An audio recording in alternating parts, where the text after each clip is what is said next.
कटक जिला अबकारी अधीक्षक निर्देश रे आठगढ़ नरसिंहपुर और बांकी अंचल में मिलित भाव में चढ़ाऊ कर ढेगुआ मानपुर और माणियाबंध अंचल 9310 लिटर पोच नष्ट करने सहित 945 लिटर देशी मद जबत कर अनेक मदरंधा सामग्री नष्ट करने सहित पृथक पृथक 3टी मामला रुजु कर चढ़ाऊ बांकी अबकारी विभाग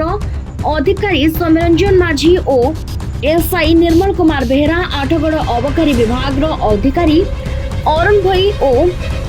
एसआई संतोष कुमार महाराणा, नरसिंहपुर अबकारी विभाग अधिकारी विश्वरंजन विश्वाल एवं एसआई संजय कुमार राउत सहयोग करथिले। ए कार्य को स्थानीय जनसाधारण और बुद्धिजीवी प्रशंसा करने सहित प्रचुर भाव में देशी मद बिक्री होउथबा बांकी अंचल गोपालपुर, रगड़ी, ढसर, तुलसीपुर और नरगांग अंचल में चढ़ाऊ करने दाबी करिसेंती। कटक जिल्लार मृत्युंजय प्रधान का रिपोर्ट, केटीवी न्यूज।